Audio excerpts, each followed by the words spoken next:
ठीक है। अब इसके दो पार्ट में डिवाइड किया जा सकता है, रिवेन्यू रिसिप्ट को दो पार्ट में डिवाइड होती है। रिवेन्यू रिसिप्ट अपनी दो पार्ट में डिवाइड होती है, एक टैक्स रिसिप्ट होती थी, रिसिप्ट होती थी। इसके अंदर हमने क्या करा था, direct tax and indirect tax. एक हमने कहा था progressive tax and regressive tax.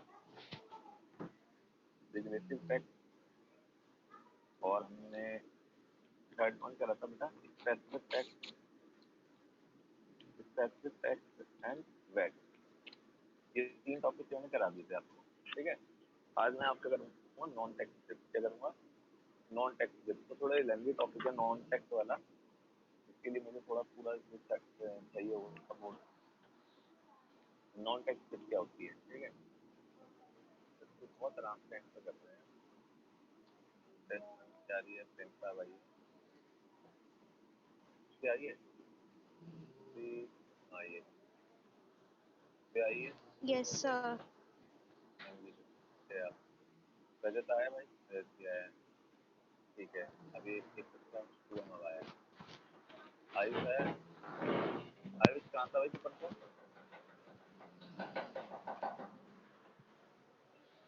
अबे मतलब एक क्लास में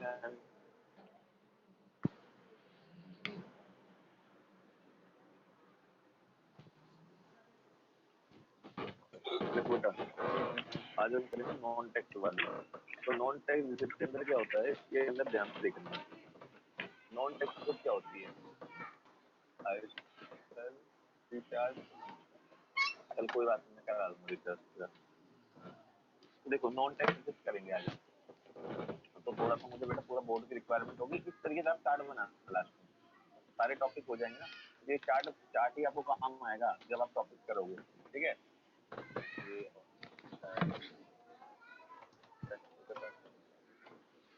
देखिए, तो मैं नॉन टैक्स कराऊंगा बेटा पूरा, तो फिर नॉन टैक्स के बाद दोबारा चार्ट बनाना पड़ेगा मुझे दोबारा। तो नॉन टैक्स रिसिप्ट करा रहा हूँ मैं आपको, सेकंड पार्ट है इसका, मतलब रिवेन्यू के अंदर नॉन टैक्स रिसिप्ट करा रहा हूँ मैं आपको। नॉन टैक्स रिसिप्ट क्या होती है, नॉन टैक्स रिसिप्ट क्या होती है, non tax receipt are those revenue, non tax receipt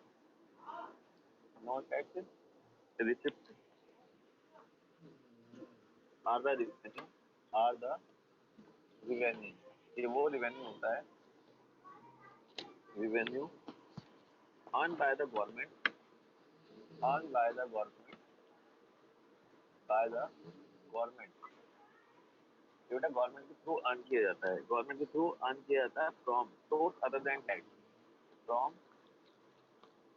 sources other than tax, other than tax, जो टैक्स को छोड़कर बेटा, टैक्स को छोड़कर, टैक्स से अदर देन मिलते हैं एक्सेट्रा। तो आपके कौन से होते हैं, नॉन टैक्स रिसिप्ट होते हैं जो गवर्नमेंट को ना टैक्स के अलावा और रिसिप्ट मिलती है। ये वो रिसिप्ट होती है जो गवर्नमेंट को टैक्स के अलावा और सोर्सेज से मिलती है, लिखा ना, नॉन टैक्स रिसिप्ट आर दो revenue earned by the government from source other than tax, तो टैक्स को छोड़कर गवर्नमेंट को सोर्स मिलते हैं। इसके अंदर सबसे पहला होता है फी। फी देखिए, सबसे पहले इसके अंदर मैंने एक वर्ड लिखा है फी, फी या फी, फी एंड फीस देते हैं, ये बहुत सारी सोर्सेज से मिलते हैं गवर्नमेंट को fees, fees and other receipt, ये वो रिसिप्ट होती है बेटा, आपको पता होगा, जो भी गवर्नमेंट क्या करती है बेटा, कोई सर्विस हमें देती है, कभी भी हमें गवर्नमेंट को सर्विस प्रोवाइड करती है तो हमें क्या मिलती है, गवर्नमेंट को उसकी रिटर्न में क्या मिलता है, फीस मिलती है। कहता है from service rendered by, service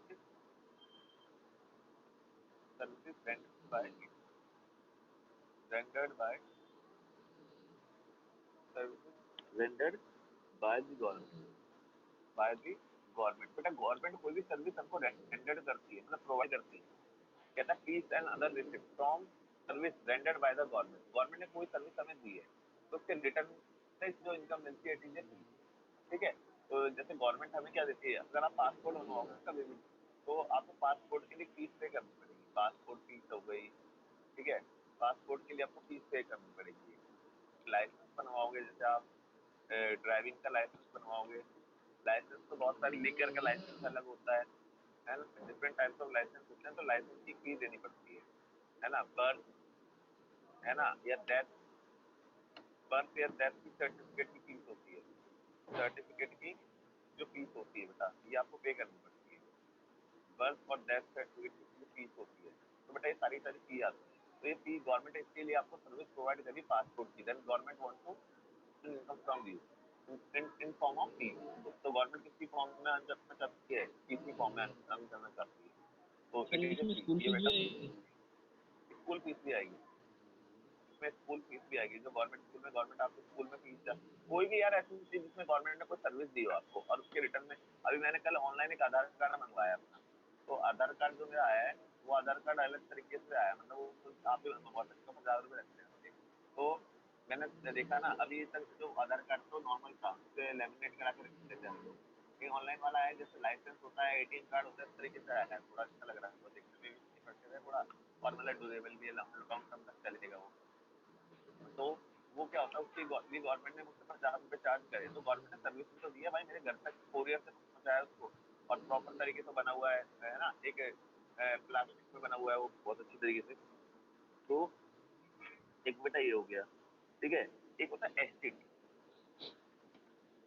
एक होता है एस्टेट। एस्टेट होता क्या है तो समझ ना जाना से, ESCHEAT, CHEAT एस्टेट। कोई बेटा एक वो एक एंटरप्रेन्योर है, या कोई एक इंडिविजुअल पर्सन है, कोई एक पर्सन है, ठीक है।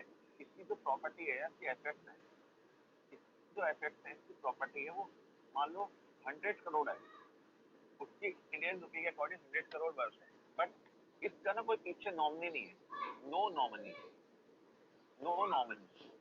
जैसे अभी आज MDF वाले जो हमारे महाशय हट्टी थी, उनकी डेथ हो गई थी है भाई, आज उनकी डेथ हो गई, मान लो उनका कोई नॉमिनी नहीं होता, उनका कोई नॉमिनी नहीं होता, तो उनकी प्रॉपर्टी किसकी हो जाती है, ये एसेट किसके हो जाते हैं, ये गवर्नमेंट ले लेती है बेटा, ये गवर्नमेंट इसको टेक ओवर कर लेती है, गवर्नमेंट इसको टेक ओवर कर लेती है, गवर्नमेंट इस पे अपना पूरा का पूरा राइट ले लेती है, टेक ओवर कर लेती है। तो बेटा यही एस्टेट होता है, एस्टेट इनकम, वो एस्टेट गवर्नमेंट की वो इनकम होती है जो गवर्नमेंट को उन लोगों की प्रॉपर्टी से मिलती है जिनकी डेथ विदाउट नॉमिनी हो जाती है, जिनकी डेथ विदाउट नॉमिनी या विदाउट लीगल, कोई भी उनका कोई भी लीगल हायर नहीं होता उनका, जो लीगल है उसको हायर, मतलब लीगल अपना वो दिखता है, उस पर दावा ठोके कि भाई ये मेरी मेरी प्रॉपर्टी है, तो कोई उसका लीगल हायर नहीं होता और उसका कोई नॉमिनी नहीं होता, तो उसकी एसेट्स बेटा कौन कंट्रोल में ले लेती है, गवर्नमेंट ले लेती है। तो वो जो इनकम गवर्नमेंट की होती है उसको बेटा एस्टेट बोलते हैं। तो ये 100 करोड़ हो जाए गवर्नमेंट के, तो 100 करोड़ को क्या बोलेंगे, एस्टेट बोलेंगे। Estate is income which is earned by the government from that person with that without the recommended, मतलब उसकी बिना कोई अपने नॉमिनी रिकमेंड करते हुए उसकी डेथ हो जाती है, तो बेटा उसी को क्या बोलते हैं, हम एस्टेट बोलते हैं। It is the income of the government. बेटा क्लियर हुआ, किसी को डाउट है इसमें एस्टेट में, है भाई मानव? No sir. चलिए अभी दीपक भाई आया आपको? हाँ भाई, भाई जरूरी है डेथ पे ही हो। बेटा हाँ, डेथ पे ही होता है, इंस्टॉलमेंट होने पे नहीं होगा। जैसे अब इंस्टॉलमेंट, अभी जैसे माली है वो भाग गया है, तो उसकी प्रॉपर्टी पे भाई गवर्नमेंट ने राइट तो ले लिया है, बट वो गवर्नमेंट की प्रॉपर्टी क्या है, गवर्नमेंट को पैसे को उन लोगों जहाँ से उसने लोन ले रखा था, गवर्नमेंट ने कंट्रोल में तो ले लिया प्रॉपर्टी, बट गवर्नमेंट उस पैसे को किसको दे देगी, बैंक को दे देगी। बैंक किसको देगा, गवर्नमेंट। यार हमारा पैसा बैंक में जाता है, उस हमारे पैसे को तो लोन की फॉर्म में आ ही जाए। जो अभी आप देखोगे स्कैम 1992 के बारे में बता भी रहा था, उसमें उसने स्कैम क्या करा था, उसने स्कैम एक बहुत बड़ा, उसने चोरी कर ली थी।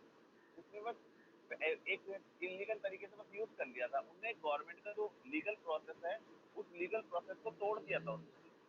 वो क्या करता था, जैसे आपका पैसा 15 दिन के लिए रखा हुआ है बैंक में, वहां से उठाता था, उसे अपने 15 दिन तक शेयर मार्केट में यूज करता था। मतलब आप मान लो 1,000 करोड़ रुपए रखे हुए हैं, 1,000 करोड़ से उसने 1,500 करोड़ रुपए कमा लिए, तो 1,000 करोड़ रुपए बैंक को 15 दिन के बाद वापस कर देता था, 500 करोड़ रुपए जेब में चले जाते थे। ये स्कैम था, लेकिन वो चोरी नहीं कर रहा था बंदा, है ना। लेकिन अब मालिया वगैरह क्या है, इतना पैसा लिया और भाग गए देश से।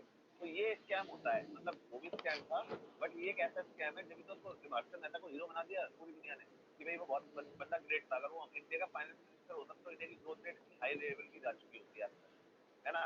लेकिन वही था भाई, उसकी किस्मत में जितना लिखा हुआ था। चलो अब अपने टॉपिक पे आते हैं।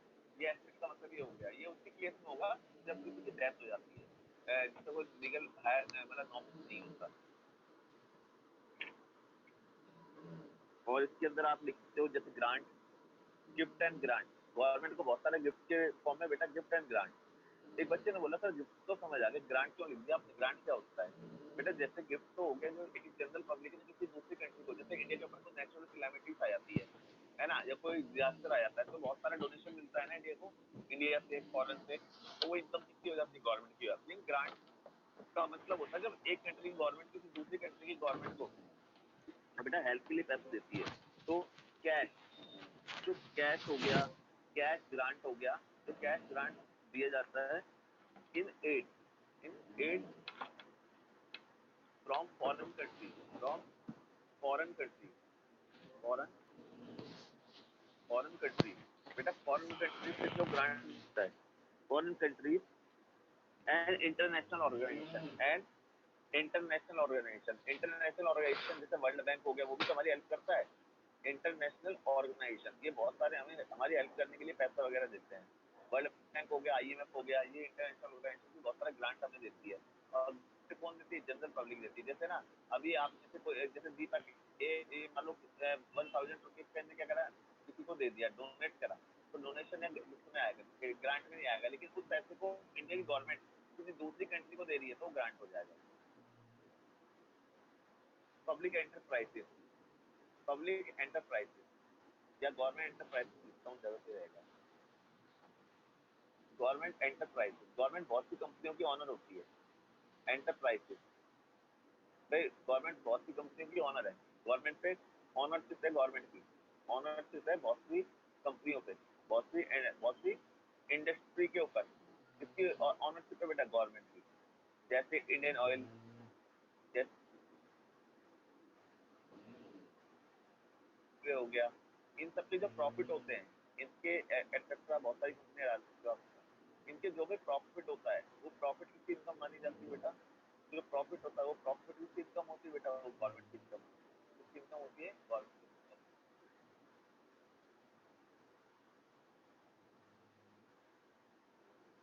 ठीक है बेटा, ये आप इसमें लिखते हो। और क्या लिखेंगे, हाँ fine and penalty, fine and penalty, fine और पेनल्टी।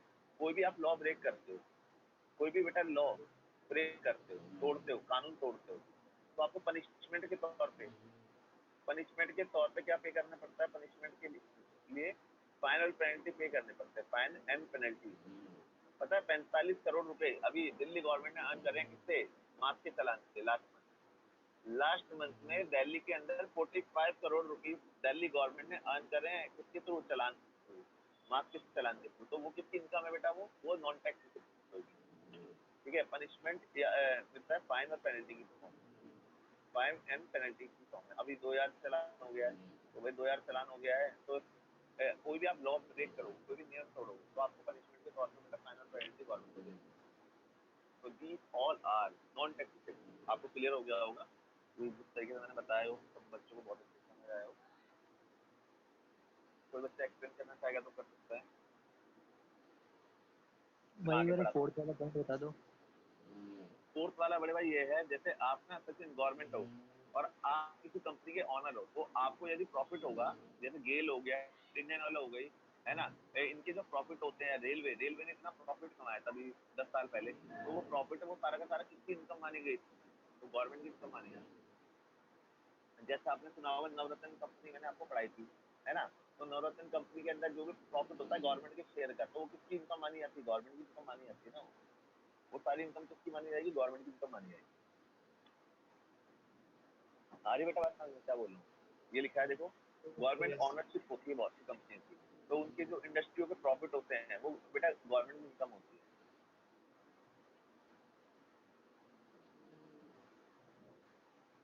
सिमरन आया बेटा समझ में? हाँ बोलो बोलो।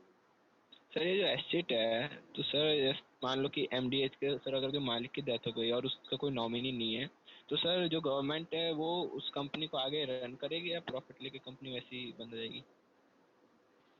गवर्नमेंट के ऊपर डिपेंड करता है वो तो क्या डिसीजन लेती है, लेकिन वो प्रॉपर्टी किसकी हो जाएगी, वो गवर्नमेंट की हो जाएगी। गवर्नमेंट अपने अकॉर्डिंग देखेगी ना, गवर्नमेंट के लिए सुटेबल रहेगा चलाना, नहीं रहेगा, है ना। गवर्नमेंट को फूड वूड तो बना नहीं रही है, गवर्नमेंट को इंडस्ट्री तो चला नहीं रही है ना। गवर्नमेंट फूड इंडस्ट्री चलाती हुई अभी तक दिखी नहीं है इंडिया को। अगर गवर्नमेंट को लगता है उसमें प्रॉफिट दिख रहा है गवर्नमेंट को ज्यादा, अब गवर्नमेंट ये बताओ, वैसे तो उनका चलो कोई है, हायर है उनका कि भाई उनकी फैमिली है तो वो कोई ना कोई उसके बिजनेस को टेक ओवर कर लेगी, है ना। लेकिन ऐसे नहीं होता कि कोई बिजनेस को, पहली बात तो जब बिजनेस चला रहा होता है, जैसे टाटा है, टाटा की कोई फैमिली बैकग्राउंड नहीं है, टाटा का कोई नहीं भाई, है ना। तो टाटा अगर मरता है तो अगर वो अपने दे देता है, अगर वो पूरा का पूरा तो इसे उसमें कन्वर्ट कर दिया जाएगा, इसे प्राइवेटाइजेशन कर दिया जाएगा। इसका मतलब इसमें कुछ शेयर गवर्नमेंट ले लेगी, कुछ शेयर प्राइवेट को दे दिए जाएंगे, ताकि इसको रन कराने के लिए। क्योंकि जो ऐसी इंडस्ट्रियाँ होती हैं, फूड आइटम, बेवरेज, फूड वगैरह जो भी होता है, इन सबको कौन चलाता है ज्यादातर? इन्हें ज्यादा प्राइवेट कंपनी चलाती है। गवर्नमेंट अपने ऊपर ये रिस्क लेना चाहती है। गवर्नमेंट सारे वो काम करती है सोशल वेलफेयर के लिए होते हैं, तो मसाला कोई सोशल वेलफेयर के लिए तो है नहीं, है ना। अब एक बच्चा बोलेगा नहीं सर तो खाने में डलता है, ये डलता है, वो डलता है, फिर तो तुम अपनी तरफ से 10 बातें जोड़ लो। गवर्नमेंट हमेशा नेसेसरी चीजों पर वर्क करती है, ठीक है। बहुत से लोग हैं जो दिल्ली मतलब इंडिया के अंदर जो सिर्फ नमक के साथ खाना खा लेते हैं, उनको मसालों की नीड नहीं होती, तो बेसिक रिक्वायरमेंट ऑफ लाइफ में सॉल्ट हो जाता है, ठीक है।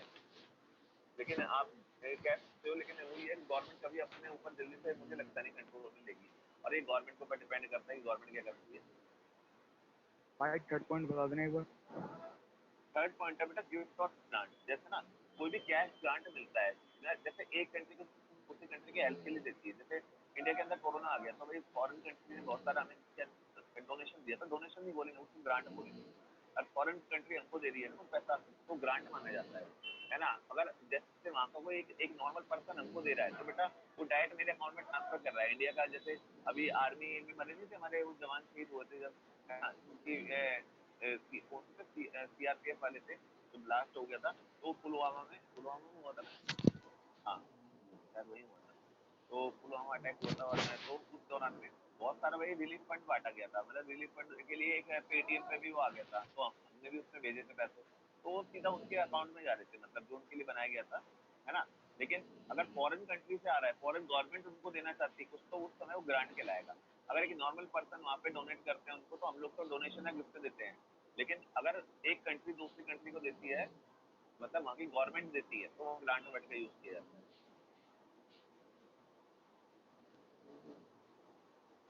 चलो बेटा आगे मैं जी सर।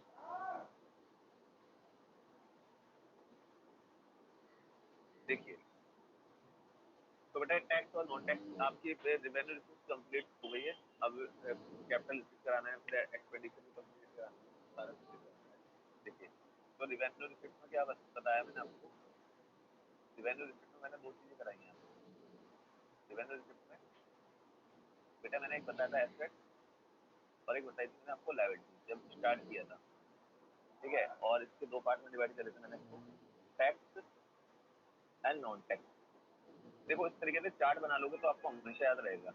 टैक्स में लिख लेना, मेन क्या होता है, direct direct and indirect tax, indirect tax, ठीक है। और एंड रिग्रेसिव टैक्स, और स्पेसिफिक एंड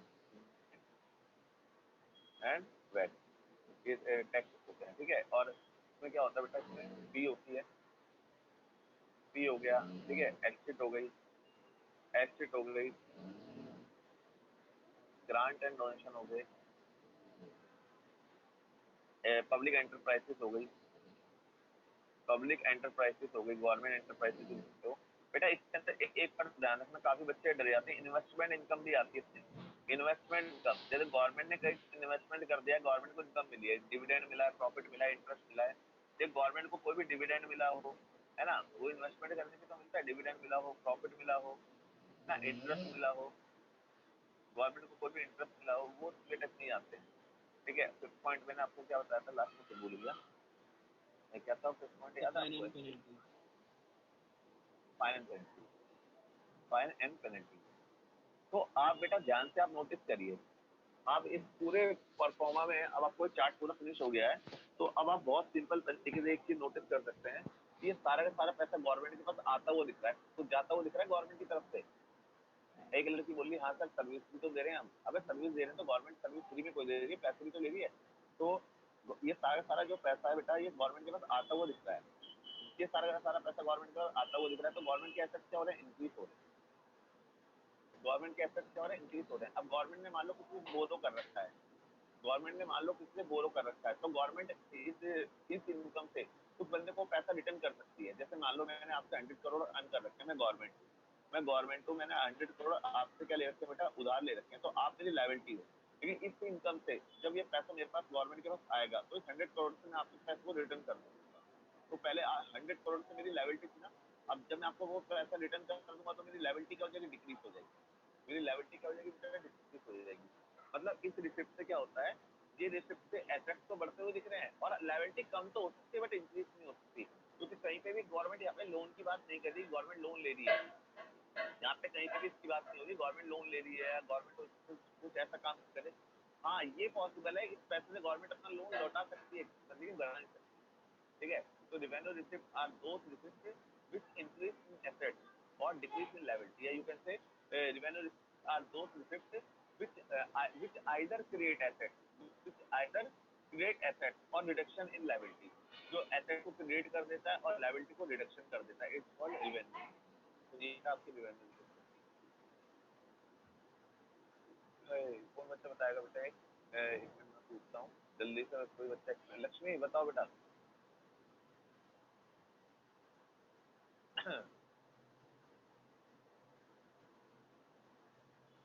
लक्ष्मी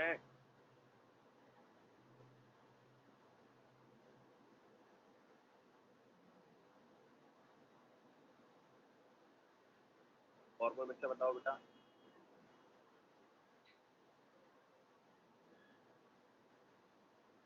यार तो बहुत सिंपल है, दीपक आप बताओ।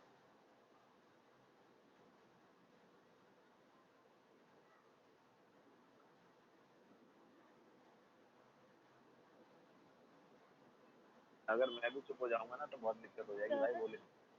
हाँ जी सर आपने बोला कि रेवेन्यू रिसिप्ट में एसेट बढ़ते और लायबिलिटी कम होती है, हाँ जी। लेकिन सर बुक में तो लिखा है रेवेन्यू रिसिप्ट में कि it do not create liability and neither nor reduce asset. हाँ तो बेटा बात तो वही हो रही है ना। आप सर वो मुझसे कंफ्यूजन हो जाती है ना सर। नहीं तो बात तो अब देखो इन्होंने क्या करा है, अब क्या बोलूं मैं, चलो छोड़ो। देखो अगर ऐसे बोल दूं मैं इसको, revenue receipt are those do not which neither create asset, sorry which neither reduction in liability asset, which neither reduction in asset, जो एसेट को कम नहीं होने देता, और नॉर इंक्रीज इन लायबिलिटी, बात तो वही हो रही है जिसमें लायबिलिटी बढ़ नहीं सकती है ना, यही तो बोला मैंने। Revenue receipt are those receipt which neither reduction in asset, जो एसेट को कम नहीं होने देती, मगर बढ़ तो सकता है ना, which neither reduction in asset, but वही तो बात हो गई, मतलब एसेट कम नहीं हो रहा है तो या तो बढ़ेगा या तो बढ़ रहा होगा, वही तो बात हो रही है। और या लायबिलिटी क्या होती है, और nor reduction in liability, nor increase in liability, जो लायबिलिटी को बढ़ने नहीं देती, या नॉर क्रिएट इन लायबिलिटी, जो लायबिलिटी को बढ़ने नहीं देती, कम तो हो सकती है। बात वहीं की वहीं आ जाती है। बोलने के तरीके तीन होते हैं इसको, देखो तीन डायरेक्ट इम्पैक्ट होता है ना इसमें, हाँ जी डायरेक्ट इम्पैक्ट। हाँ डायरेक्ट इम्पैक्ट पूछा है, बोलो। मैं कह रहा हूँ सर कि इसमें डायरेक्ट इम्पैक्ट नहीं है ना कि एसेट हाँ और हाँ लाइफ। बिल्कुल बिल्कुल बिल्कुल, दोनों में से कोई भी एक केस हो रहा हो तो भी चल जाती है वाला पॉइंट, कोई दोनों में से एक केस हो रहा होगा तो भी ये पॉइंट वर्क करता है।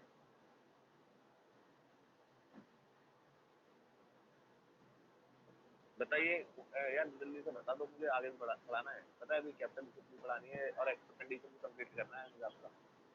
कौन बताएगा जल्दी से, मैं पूछता हूँ कुछ मुझे। लक्ष्मी तो बोल नहीं रही है, दीप्ति आप ही बता दो भाई। Yes Shubham sir. हाँ, सर इसमें रेवेन्यू रिसिप्ट में हमारी दो चीज़ें होती है, टैक्स और नॉन टैक्स। सर टैक्स में आता है हमारा डायरेक्ट और इनडायरेक्ट टैक्स, जिसमें हम बर्डन बेटा ये शिफ्ट तो कर पढ़ सकते चुके हैं, इसको बता देना, इसको बता देना। सर नॉन टैक्स में पहला आता है फीस, जिसके अंदर हमारे जैसे होता है passport fees, Google fees, certificate fees, मतलब जो हम सर्विसेज लेते हैं उनके ऊपर जो हम फीस पे करते हैं वो हाँ होता जी। है फर्स्ट थिंग। सेकेंड होता है एस्टीट। एस्टीट में होता है कि जैसे हमारा कोई नॉमिनल हेड है कोई, उसका जो नॉमिनी नहीं है लेकिन विदाउट नॉमिनी उसकी डेथ हो जाती है, तो जो उसके अंडर की प्रॉपर्टी होती है वो गवर्नमेंट के अंडर चली जाती है बाय डिफॉल्ट, तो उसकी जो इनकम होती है उसको हम एस्टीट बोलते हैं। और सर थर्ड होता है grant and gift and grant. तो सर इसमें होता है कि जो भी गवर्नमेंट को गिफ्ट मिलते हैं, ग्रांट्स मिलते हैं बाय द इंटरनेशनल और नेशनल, तो उसको हम नॉन टैक्स रिसिप्ट में डाल सकते हैं। और सर फोर्थ होता है पब्लिक एंटरप्राइजेज। तो सर इसमें होता है जो भी गवर्नमेंट के शेयर्स होते हैं पब्लिक एंटरप्राइजेज में, तो उससे जो प्रॉफिट अर्न होता है गवर्नमेंट को, उसको वो भी हमारे नॉन टैक्स रिसिप्ट में आता है। और सर फिफ्थ होता है फाइन एंड पेनल्टी। तो इसमें होता है कि जब भी लॉ ब्रेक होता है तो कुछ फाइन एंड पेनल्टी स्टार्ट की जाती है अगेंस्ट में, तो उससे जो इनकम होती है वो भी हमारी नॉन टैक्स रिसिप्ट में। बहुत बढ़िया। बट एक revenue receipt. Sir revenue receipt sir जिससे हमारे एसेट्स इंक्रीज होते हैं और लाइबिलिटी हमारी डिक्रीज होती है, या फिर इन दोनों में से कोई एक, तो उसको हम रेवेन्यू रिसिप्ट। चलिए बहुत बढ़िया। बेटा लड़कों सब बच्चों को है मानव, गौतम, सचिन, शुभम, यस सर। देखो बेटा अब नेक्स्ट जो होती है आपकी, अब ध्यान सुनना। अब है बेटा कैपिटल रिसिप्ट। कैपिटल रिसिप्ट जल्दी हो जाती है तो ध्यान से देखना। कैपिटल रिसिप्ट, कैपिटल रिसिप्ट के अंदर भी चार्ट बनाता हूँ मैं। तो चार्ट से मुझे याद रहता है, आज तक मैं कभी भूला नहीं हूँ। ये चार्ट बना रखे हैं मैंने, मतलब अपने माइंड में सेट हो रखे हैं, तो इससे कभी गड़बड़ी नहीं होती। देखिए बेटा capital receipt, there are 3 types of capital receipt. Capital receipt 3 type की होती है। तो फर्स्ट तो होती है बेटा recovery of loan. Recovery of loan बेटा इसको बहुत ध्यान से समझना, बहुत बच्चे कंफ्यूज होते हैं। Recovery of loan. सेकंड होती है बोरोइंग। सेकंड होती है बोरोइंग। और लास्ट होती है आपकी थर्ड डिसइन्वेस्टमेंट। डिसइन्वेस्टमेंट लास्ट होती है आपकी डिसइन्वेस्टमेंट, बोरिंग, रिकवरी ऑफ। ठीक है। अब बेटा इस तीनों में क्या होता है, ध्यान से आप देखना। रिकवरी ऑफ लोन में क्या होता है, सबसे पहले मैं बात करूंगा what is the meaning of recovery of. देखिए बहुत सिंपल सा लॉजिक है। ये गवर्नमेंट है, गवर्नमेंट किसी को लोन देती है। गवर्नमेंट अगर लैंडिंग करती है, गवर्नमेंट ने अगर लैंडिंग करा, लैंडिंग होता है उधार देना, ठीक है। गवर्नमेंट ने क्या करा, लैंडिंग करा किसी को भी, अदर कंट्री को, अदर कंट्री को, या किसी भी मतलब पर्सन को दे दिया, किसी भी इंडस्ट्री को दे दिया, है ना। गवर्नमेंट ने लोन बेटा ऑफर करा, लैंडिंग करा। तो आप ध्यान से देखिए, अब गवर्नमेंट 100 करोड़ का लोन दे रही है, तो गवर्नमेंट को सिक्योरिटी भी तो रखेगी। गवर्नमेंट इसके लिए सिक्योरिटी भी तो रखेगी, एसेट। कुछ एसेट्स गवर्नमेंट को सिक्योरिटी के तौर पर रखने पड़ेंगे। तो सिक्योरिटी कैसे, आप बताइए कैसी साई वाली कैसी से, जो अगर आवाज आ रही हो तो आपको मेरी है पहले वो देख, मैं बहुत दिन से पूछा नहीं। हाँ वैसे आप ये बताइए बेटा, अगर ना गवर्नमेंट हमारी लोन दे रही है किसी को, अदर कंट्री को या इंडस्ट्री को, तो गवर्नमेंट अगर 100 करोड़ का लोन ऑफर कर रही है तो सिक्योरिटी उससे कम की रखेगी, ज्यादा नहीं रखेगी, बताइए कैसे।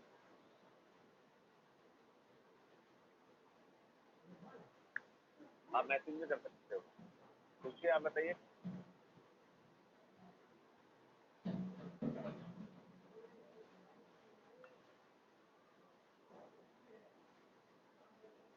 पूछिए, वॉइस आ रही है आपको?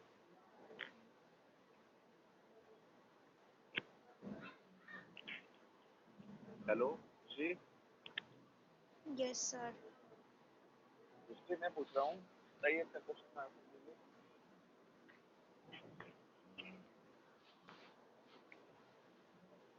क्वेश्चन क्लियर नहीं हुआ?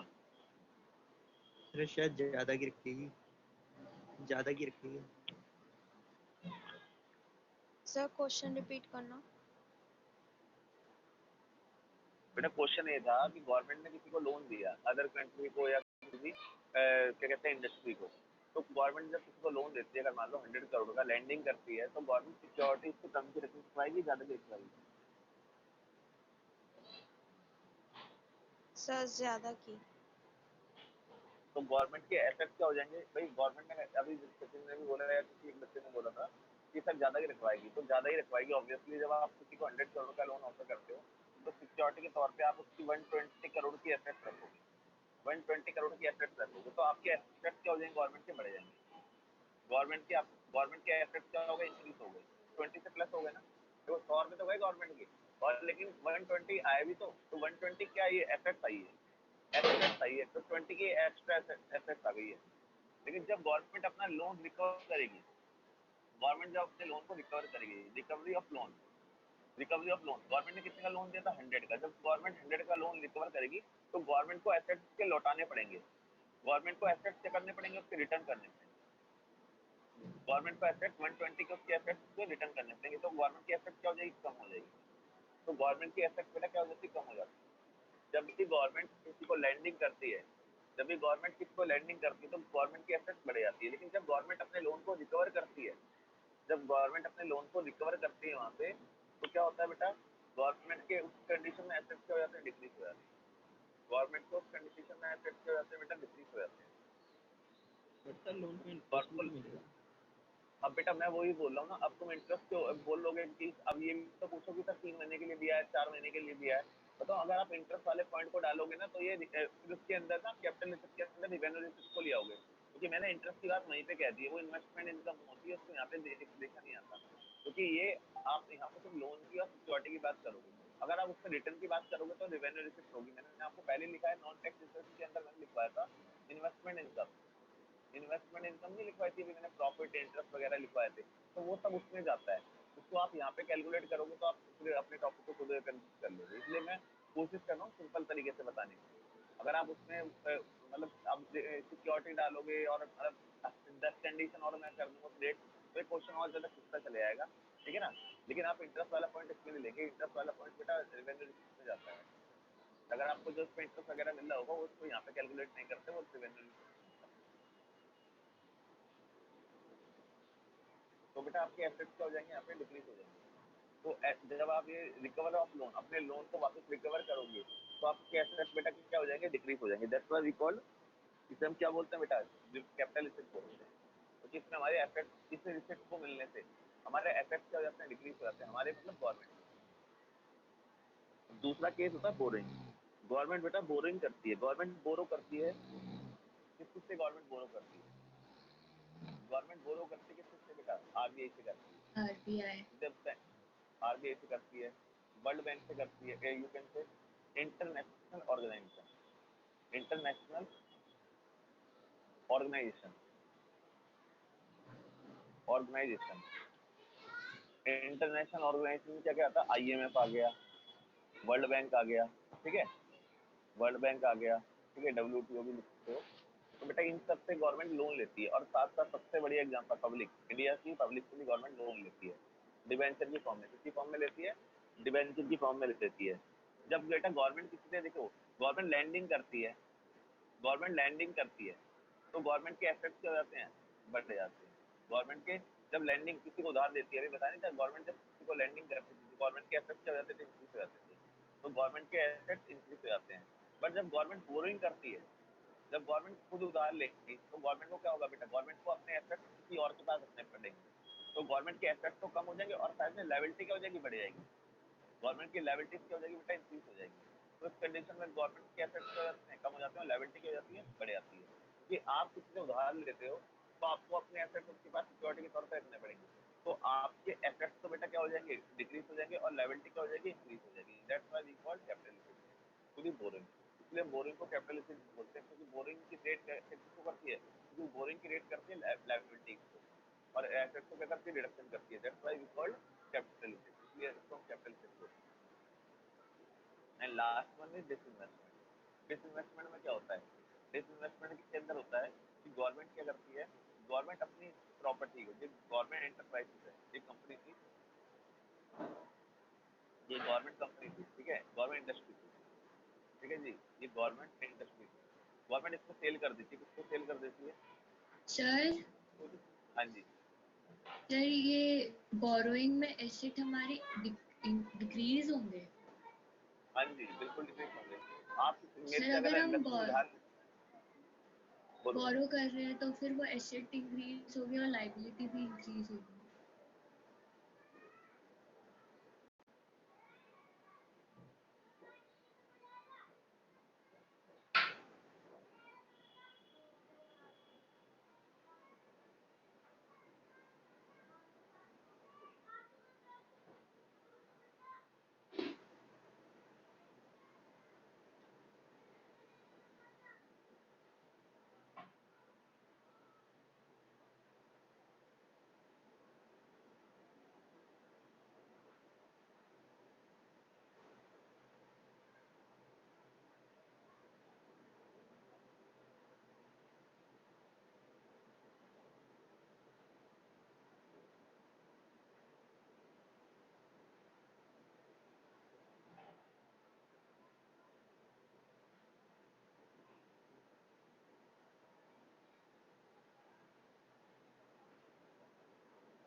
किया जाता है 80 करोड़ का। कभी डिसइन्वेस्टमेंट में उसको अच्छी अमाउंट नहीं मिलती अपने एसेट की।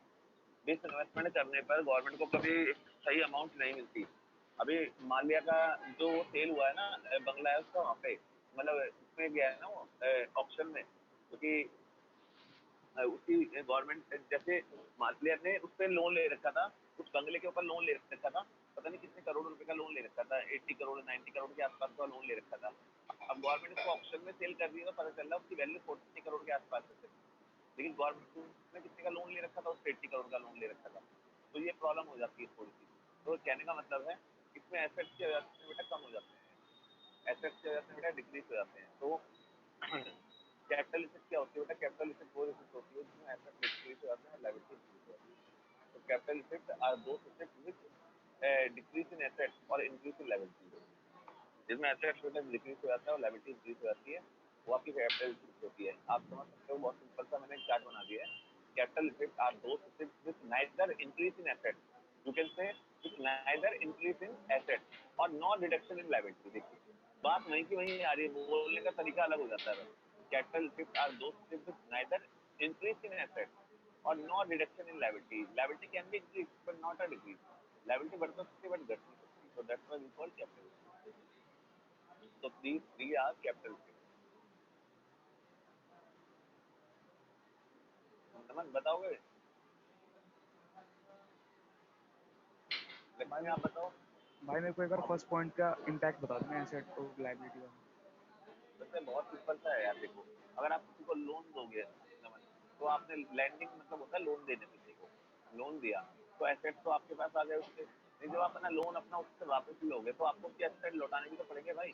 जो आपके एसेट बढ़ चुके थे 120 से, अब आपके एसेट कम भी तो हो जाएंगे 120 से, क्योंकि आपको कैश अपना तौर पे वापस मिल जाएंगे, आपको अपने 100 रुपीज वापस मिल जाएंगे, लेकिन 120 के एसेट आप उसको रिटर्न कर दोगे, 120 के एसेट उसको रिटर्न कर दोगे तो आपके एसेट डिक्रीज हो जाएंगे।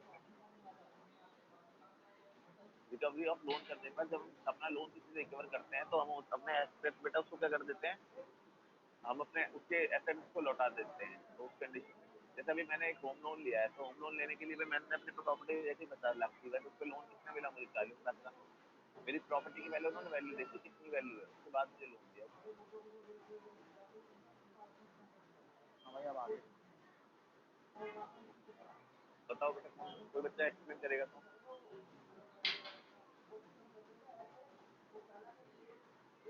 लक्ष्मी आप कर दो। ओके सर कैपिटल रिसिप्ट्स में 3 टाइप्स के होते हैं, रिकवरी ऑफ लोन, बोरोइंग और डिसइन्वेस्टमेंट। पहला आता है रिकवरी ऑफ लोन।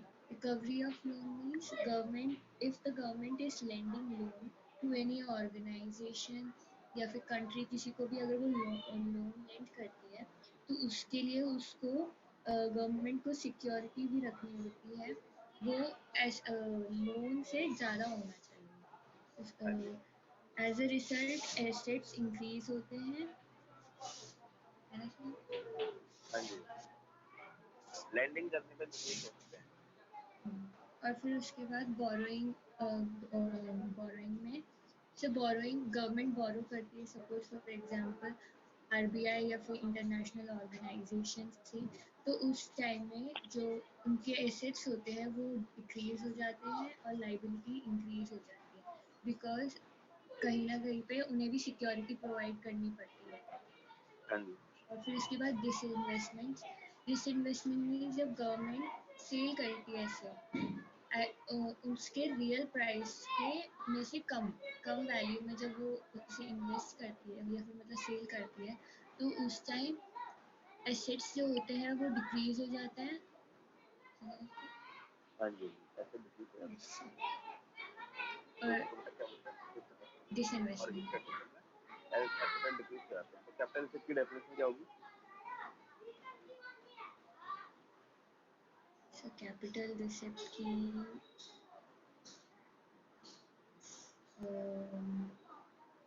पता नहीं। अरे सिंपल सी तो है, सचिन आप बताना भाई क्या होगी?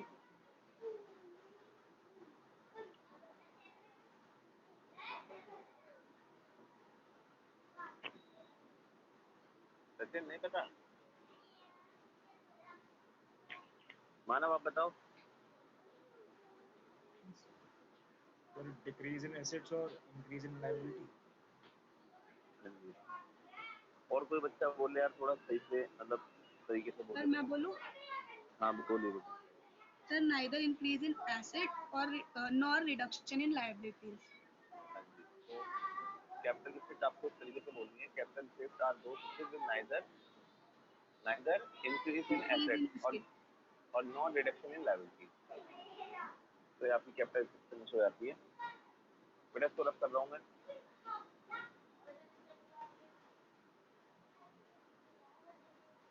देखिए आपकी बेटा ये आपकी फिनिश हो गई है, रेवेन्यू रिसिप्ट और कैपिटल रिसिप्ट फिनिश हो गई है। अब इसके बाद होता है आपका क्या कहते हैं, डिफरेंस आते हैं इन दोनों में, रेवेन्यू रिसिप्ट में और कैपिटल रिसिप्ट में।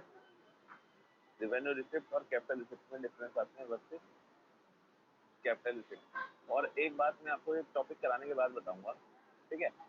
इनमें बेटा डिफरेंस आते करने के लिए, तो डिफरेंस करते समय आप बेसिस बना देंगे। तो सबसे पहले तो मीन आ जाएगा, मीनिंग में डेफिनेशन आ जाएगी, है ना, दोनों की डेफिनेशन लिख दोगे। उसके बाद ये नेचर, नेचर क्या होता है बेटा, ये रिकरिंग नेचर के होते हैं। रिकरिंग समझते हो? रिकरिंग नेचर के होते हैं और ये नॉन रिकरिंग नेचर के होते हैं। नॉन रिकरिंग नेचर के होते हैं।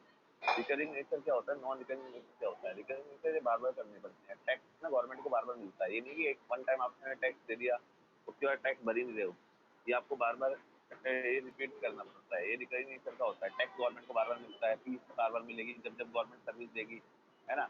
तो ये वो रिसिप्ट होती है जो रिकरिंग नेचर की होती है। नॉन रिकरिंग नेचर की होती है, अगर आपने लोन किसी रिकवर कर लिया है तो आप बार बार लोन रिकवर करते रहोगे। अगर आपने किसी को एक बार उधार ले लिया है तो जरूरी कोई बार बार उधार लेते रहोगे। डिसइन्वेस्टमेंट आपने वन टाइम कर दी, जरूरी कोई बार बार डिसइन्वेस्टमेंट करते रहोगे। तो ये नॉन रिकरिंग नेचर का होता है, रिकरिंग नेचर का होता है। उसके बाद आप इसके अंदर जो impact on assets and liability, asset and liability impact पे क्या पड़ता है इससे, तो यहाँ पे बेटा एसेट्स क्या हो जाते हैं, इंक्रीज हो जाते हैं, और लायबिलिटी क्या हो जाती है, डिक्रीज हो जाती है। और यहाँ पे एसेट डिक्रीज हो जाते हैं और लायबिलिटी क्या हो जाती है, इंक्रीज हो जाती है। और बेटा एग्जांपल दे सकते हो आप। एग्जांपल में क्या होती है, टैक्स और नॉन टैक्स। और इसके अंदर एग्जांपल आप क्या देंगे, बोल रहा हूँ, यही अभी लिखी थी, बोरोइंग हो गया और डिसइन्वेस्टमेंट हो गया और रिकवरी ऑफ लोन हो गया। क्योंकि आपके बहुत सिंपल तरीके से डिफरेंस हो जाते हैं। डिफरेंस आपको कभी लर्न नहीं करने होते, टॉपिक को समझना पड़ता है, आपको डिफरेंस अपने आप हो जाने हैं। कभी भी आप भूल के भी ना, कभी भी इनके चक्कर में मत पड़ा कि आपको स्पेशली लर्न करने हैं। डिफरेंस कभी लर्न नहीं होते, डिफरेंस में बहुत बड़ा प्रॉब्लम हो जाती है कई बार लर्न करने। तो आप डिफरेंस हमेशा अंडरस्टैंड करिए, इजीली समझिए, आपको आराम से हो जाएगा। बेटा क्लियर हुआ या नहीं हुआ? खुशी आया भाई? Yes sir. आदित्य आपको? यस सर, आगे। निखिल आपको भाई? हाँ भाई आ गया। बादशाह कहाँ है? अच्छा बादशाह है ऊपर। आई बादशाह, देखो बेटा ये तो हो गया आपके डिफरेंस, ठीक है। अब इसके बाद में बजट एक्सपेंडिचर है। इसे मैं कराने से पहले आपसे 2 मिनट बात करनी है आज मुझे, क्योंकि मैं सब बैचों से बोला है मैंने। देखिए बेटा आपका बैच ना ऑलमोस्ट, जो आपका बैच है, ये जो बैच है हमारा मेन बैच जो चल रहा है ना, मतलब जो मई वाला बैच है, जो मई वाला बैच चल रहे हैं ना, उनके ऑलमोस्ट बस आप उनसे उनकी 80 वाली चल रही है और आप एक चैप्टर पीछे चल रहे हो बस उनसे। आपका बजट चल रहा है, उनका 80 वाली चल रहा है, ठीक है। बस आप एक चैप्टर का गैप चल रहा है आपके बीच, ठीक है। तो एग्रीड डिमांड की यूनिट उसकी मुझे बहुत अच्छे से करवानी है, और ये अब उनकी मतलब एक चैप्टर का फिनिश होने वाला है, नेक्स्ट क्लास में फिनिश हो जाएगा। फिर उसके बाद उनके 2 से 3 चैप्टर हैं, ये यूनिट खत्म होते हैं, उनकी बुक खत्म हो जाएगी मेट्रो, ठीक है। अब मैंने थोड़ा सा प्लान ये बनाया आप लोगों के लिए, आप सबको बता रहा हूँ मैं। देखिए बेटा हमारे पास ना दिसंबर, जनवरी और फरवरी, ये 3 मंथ है, बस मैं इनको लेके चल रहा हूँ। अब आपके एग्जाम कहीं जैसे स्कूल के अंदर सर्कुलर के अकॉर्डिंग से एग्जाम मई में होने चाहिए, मई में या अप्रैल में एग्जाम होने चाहिए। जो स्कूल के अंदर अपडेशन आ रही है बच्चों के लिए, तो उसमें मई और अप्रैल बोला जा रहा है, बट मुझे बिल्कुल नहीं लग रहा है, क्योंकि जैसे मैं देख रहा हूँ रोज नई अपडेट आती है हमारी साइड पे, तो साइड पे अपडेट आती है उसके अकॉर्डिंग मुझे ऐसा लगता है आपके मार्च में एग्जाम होगा, ठीक है। तो मैं ना आपका फरवरी तक सारा जो काम धाम जितना भी सब खत्म करा दूंगा, खत्म करा दूंगा। जो भी मुझे कराना है, जो मेरा हर साल कराता हूँ मैं उसी के अकॉर्डिंग चल रहा हूँ। मैं कुछ एक्स्ट्रा वो नहीं कराऊंगा, मतलब कि मैं सोचूंगा मई में एग्जाम है तो मैं आपको मतलब ये कराऊंगा वो कराऊंगा मई तक, नहीं नहीं, मैं आपका फरवरी तक या मार्च तक मैक्सिमम, मतलब फरवरी तक तो अपना सारा जो करवाता हूँ ना वो कंप्लीट करा दूंगा। उसके बाद मार्च अप्रैल मई जो भी है वो 3 बाद का है। अगर मान लो एग्जाम आगे होते हैं तो उस समय जैसा होगा मैं बता दूंगा क्या करना है, उस समय फिर मैं क्लासेस तो आपकी वीक में कर दूंगा, उसमें मतलब जैसा भी होगा वो भी कर दूंगा अपने अकॉर्डिंग, या जो करना है वो अभी डिसाइड नहीं करूँगा। लेकिन आपका मेन जो टारगेट है मेरा वो फरवरी तक का है। फरवरी तक मुझे सारा कोर्स कंप्लीट कराना है, आपके टेस्ट भी लेने हैं, ठीक है, और आपको एकदम बिल्कुल तैयार करना है बोर्ड के एग्जाम के लिए। क्योंकि मार्च के अंदर तो मैं मार्च के अंदर होता है तुम्हारा एग्जाम, तो मार्च में 7 छुट्टी होती है, चलो मार्च में पैटर्न बता देता हूँ। जैसे ये दिसंबर चल रहा है तो दिसंबर से जनवरी के बीच में आपका मतलब कोर्स 10 से 15 जनवरी तक खत्म करा दूंगा आपका सारा कोर्स। मैं मेरी कोशिश ये रहेगी अपनी तरफ से 10 से 15 जनवरी तक कोर्स खत्म करा दूंगा। खत्म कराने के बाद आपका थोड़ा सा ये आपका एक चैप्टर पीछे चल रहा है तो हो सकता है आपका 5-10 दिन ऊपर नीचे हो जाए, है ना, लेकिन उनके आसपास में खत्म होगा आपका कोर्स, एक आध चैप्टर का गैप होगा बस। ये खत्म होने के बाद बेटा आपके जनवरी से ही प्री बोर्ड शुरू हो जाएंगे। जनवरी से ही आपको मैंने 6 से 8 प्री बोर्ड बनाए, मैंने बनाए तो 8 प्री बोर्ड है। ये 8 प्री बोर्ड कैसे होंगे मैं बता रहा हूँ। ये 8 जो प्री बोर्ड है आपके, ये 6 से 8 प्री बोर्ड होंगे ना, ये ऑफलाइन होंगे आपके, ऑफलाइन होंगे। और जो बच्चे ऑफलाइन नहीं दे पाएंगे उन बच्चों को ऑनलाइन की फैसिलिटी भी मिल जाएगी, जो अपने घर पे बैठ के दे सकते हैं। लेकिन 99% अगर उस समय मान लो थोड़ा अगर प्रॉब्लम ना हो तो ये ऑफलाइन ही रहेगा, क्योंकि आज कल सीबीएसई ने दे दिया इन्फॉर्मेशन, पेपर तो आपका हमेशा ऑफलाइन ही होने वाला है बोर्ड का। 12th और 10th का तो कंफर्म है ऑफलाइन ही होगा, 10th और 11th का ये भी कंफर्म है ऑनलाइन, 9th और 11th का, ठीक है। तो आपका एग्जाम तो वही ऑफलाइन होगा, लेकिन जो मेरे टेस्ट हैं वो टेस्ट आप कोशिश करना सारे बच्चे। देखिए मैं 4 इंस्टीट्यूट पढ़ाता हूँ, साइंस है, जैनिट है और फिगर क्लासेस है, और आपका ये हो गया कमल स्टडी पॉइंट है। तो कुछ इस वाले बैच में सारे बैच के बच्चे मिलते हैं, तो कमल स्टडी पॉइंट खुला हुआ है, वहाँ पे ऑफलाइन आप टेस्ट दे सकते हो, ठीक है। फिगर क्लासेस खुला है, यहाँ भी ऑफलाइन टेस्ट दे सकते हो आप अगर आप चाहो तो, ठीक है। और जैनिट ट्यूटोरियल है, यहाँ पे ये तो खुला ही है, यहाँ पे जाता हूँ पढ़ाने और इसको भी जाता हूँ पढ़ाने। और साइंस पॉइंट है, इसका भी पता नहीं मुझे इसमें क्या होने वाला है, मतलब इसका ऑफलाइन का जैसे अभी 1-2 दिन में हम खोलने वाले हैं सभी, तो यहाँ पे जैसे अपडेशन होगी तो टेस्ट मतलब आपके 6 से 8 जनवरी फरवरी में होंगे ये टेस्ट। और भाई देखो मैं आपको बार बार बोल रहा हूँ, आपने प्रीवियस बच्चे से पूछ लेना, वो टेस्ट नहीं देता है ना, वो कितनी अपने आप को इंटेलिजेंट बता दे उसके मार्क्स नहीं आ रहा, कि टेस्ट के अंदर मुझे सारे टेस्ट तो नए बनाने पड़े, केस स्टडी क्वेश्चन डालने पड़े ना पर नहीं, तो इसलिए आप सारे अपडेशन हुए टेस्ट, और सारे टेस्ट जब अपडेशन हुए तो ऑब्वियसली आपको कुछ ना कुछ चेंजेस करेगा हर टेस्ट के अंदर, ठीक है। तो आपको किस तरीके से लिखना है, और टेस्ट भी ऐसे होते हैं जैसे 8 टेस्ट होगा तो उसके नेक्स्ट क्लास में टेस्ट पेपर को हम सॉल्व करेंगे, टेस्ट पेपर को सॉल्व करेंगे, ताकि जिसके मन में जो डाउट होगा वो doubt hand to hand complete होता रहे, क्लियर होता रहे। तो इससे थोड़ा ये फायदा मिलेगा, और आपको आपकी आंसर शीट के अंदर सारे डाउट पता चल जाएगा आप गलती क्या कर रहे हो। जो इंप्रूवमेंट होती है लास्ट के 2 महीने ही होती है, मैं बोलूँगा सब बच्चों को जो है बहुत अच्छे से काम करते हैं। और ये जो मैंने मार्च का मंथ लिया है, ये 6 से 8 तो आपके 2 महीने में, और मार्च के मंथ में अब कम से कम इकोनॉमिक्स के एग्जाम में 6 से 7 छुट्टियाँ मिलती है, कभी 10 मिल जाती है, बट 6 से कम तो बहुत ही रेयर केस होता है कि मिलती है, 6 से 8 तो हर बार मिलती है, ठीक है। तो ये 7 से 6 दिन के लिए मैंने इसमें टेस्ट बनाए हैं 4-4 चैप्टर के, 4-4 चैप्टर के, जैसे दोनों बुक से मैंने लिए हैं 4 चैप्टर, मैंने 2 चैप्टर इस बुक के, 2 चैप्टर इस बुक के, तो मैंने टोटल दोनों बुक से आपके 6 टेस्ट बना दिए ऐसे करके, जिसमें दोनों बुक आपकी कवर हो जाएगी। तो आपको पर डे ना, जैसे मान लो आपको 6 दिन की छुट्टी मिली है, तो ये मान लो आपका एग्जाम 9 तारीख को है और आप 3 तारीख से लेकर 9 तारीख का गैप मिल गया आपको, तो 4 तारीख को 4 चैप्टर का टेस्ट हो जाएगा, 5 तारीख को 4 चैप्टर का टेस्ट हो जाएगा, ऐसे करते करते आपकी 7-8 तारीख तक मैं पूरी बुक कंप्लीट करा दूंगा, मतलब टेस्ट। क्योंकि जब आप 4-4 चैप्टर का टेस्ट दोगे ना, तो आप अंदर पूरा 100% दोगे हर चैप्टर के अंदर। अगर मैं बोलूँ 6 प्री बोर्ड आपके यहाँ पर है, तो 6 प्री बोर्ड में आप नहीं कर पाओगे, ठीक है। लेकिन आपको मैं 4-4 चैप्टर बोलूँगा, क्योंकि आपके कोर्सेज थ्योरी का भी है ना, तो उसके अंदर आपको ज़्यादा पढ़ना पड़ेगा उस समय, है ना। तो 4 चैप्टर का मतलब है 4 चैप्टर को आप हर जगह से पढ़ोगे, फिर नोट से, बुक से, सपोर्टिंग मटेरियल से, या मैं अभी आपको कुछ एग्जाम टाइम में कुछ अलग से चीज़ें दूंगा मार्च के मंथ में, वो सिर्फ एग्जाम टाइम के लिए होती हैं, जो अभी भी दूंगा तो अभी उनकी कोई वैल्यू नहीं होगी। एग्जाम टाइम में ज़्यादा उस पर फोकस होता है ना, तो उस समय माइंड हमारा बहुत शार्प चल रहा होता है, तो जो भी चीज़ हमें मिलती है ना एग्जाम टाइम में, वो हमें समझ आने लगती है, क्योंकि हमारा माइंड बहुत ज़्यादा चल रहा होता है, तो वो उस समय ही दूंगा मैं आपको चीज़ें। तो इन 4 मतलब 5-6 दिन होंगे इसमें सारे टेस्ट देके, फिर आपका जितनी भी तारीख को टेस्ट होगा भाई अपना पूरा पेपर करके आना 100%, बस यही है भाई मेरा जो पैटर्न मैंने बनाया है, आपको ये तैयारी करिए और आप लोग अपने अकॉर्डिंग दे देना। सारी अपडेशन मैं आपको 15 तारीख तक दे दूंगा, पहले ही प्री बोर्ड की अपडेशन दूंगा 15 तारीख तक।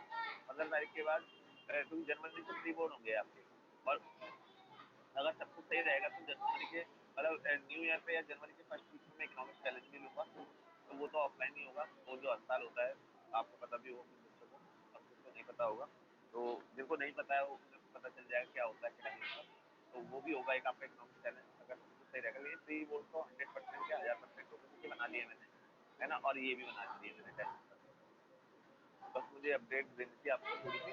और आपको जिसको को जिसमें डाउट रहा हो वो बच्चा मुझसे पूछ सकता है कि सर ये क्या बताया अभी आपने, कुछ ऐसे बच्चे भी हैं सर, एक बार दोबारा बता दो।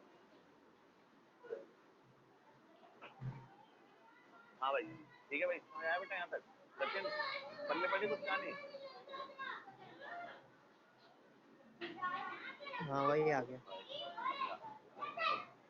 अच्छा ठीक है भाई। तो अब देखो मैं थोड़ा सा बजट एक्सपेंडिचर की तरफ चलूंगा। अब बेटा बजट एक्सपेंडिचर है, बजट एक्सपेंडिचर में क्या होता है, बजट एक्सपेंडिचर में पढ़ा तो बताऊंगा नहीं, लेकिन मैं थोड़ा चार्ट बना देता हूँ। बजट एक्सपेंडिचर का चार्ट बना के रखना सब बच्चे, तो पढ़ाने में आसानी होगी नेक्स्ट क्लास में। ये चार्ट आप रेडी रखना। ये दो टाइप का एक्सपेंडिचर होता है, एक होता है रिवेन्यू एक्सपेंडिचर, रिवेन्यू एक्सपेंडिचर, और एक होता है कैपिटल एक्सपेंडिचर। कैपिटल एक्सपेंडिचर से मैं चार्ट बनवा रहा हूँ क्योंकि थोड़ा पढ़ाने के लिए अलग से इसके अंदर मुझे एग्जांपल बहुत सारे लिखने पड़ते हैं, एसेट्स और लायबिलिटीज, और एसेट्स और लायबिलिटीज।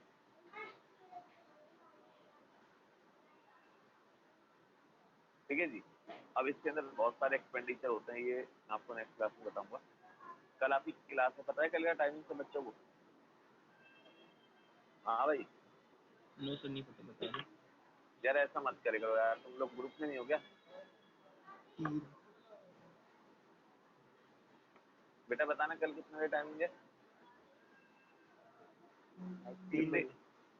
3 बजे का टाइमिंग है कल।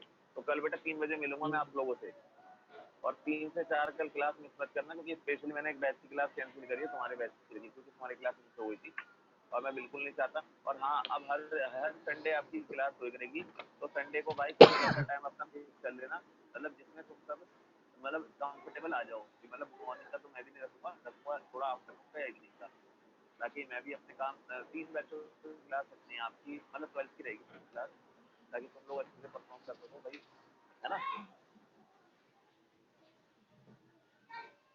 तो बेटा मैं मिलता हूँ फिर आप लोगों से कल। अब बच्चे मैसेज कर रहे हैं सर 4 बजे क्लास रख लो। 4 बजे कहाँ से रख लूंगा भाई, 3 बजे रख लिए, 4 बजे किसी और बैच की क्लास होती है। बाय बेटा, टेक केयर।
हाँ?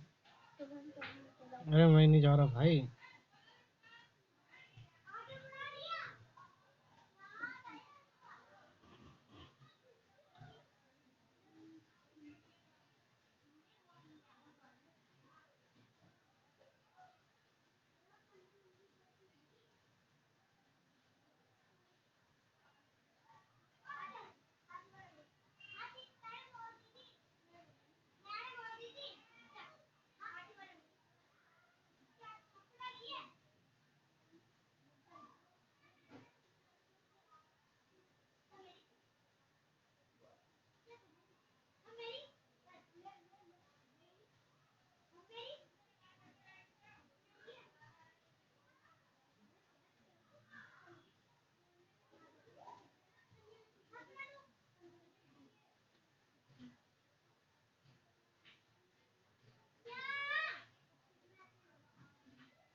नाली में कैसे हाथ डाली पड़ी है गंदी लड़की। अरे बताती हूँ तेरी मम्मी तेरी मम्मी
वाईफाई का वो चलता है दिन भर वो हाँ वाईफाई चलाता है ऊपर से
बन जाती है, ये भी बन जाती है, जो बर्तन होते हैं आप ठंड में कितनी भी करते हैं लोग कितना वो करेंगे, एक दो बाल्टी तक हम मुझे आज चार दिन का पानी आ दिए अभी बड़ा ड्रम देखिए ए पानी दे दे और ऐसे मतलब वही कपड़े धोए नहाए सब लोग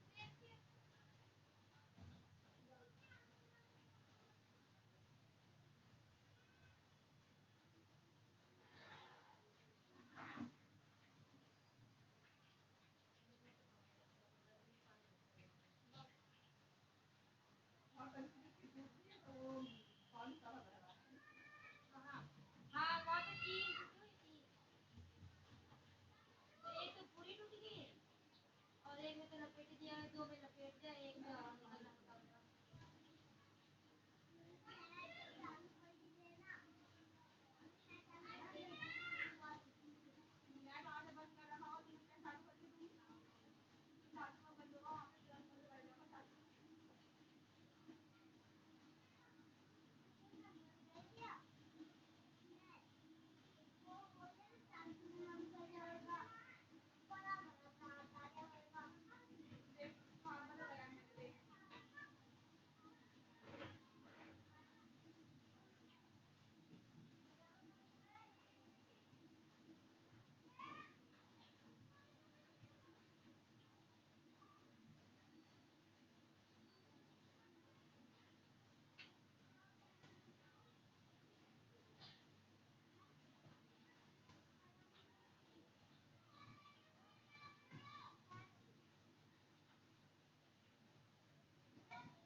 ना तो या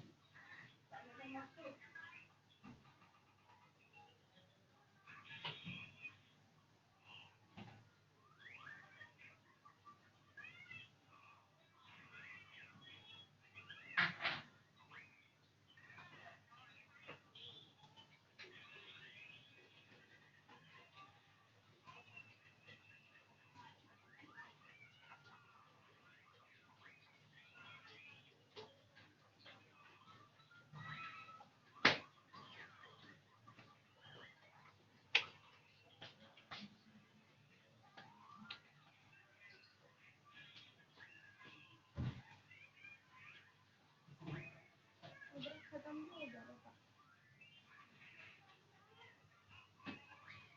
बिना अदरक का गोश्त अच्छा नहीं है।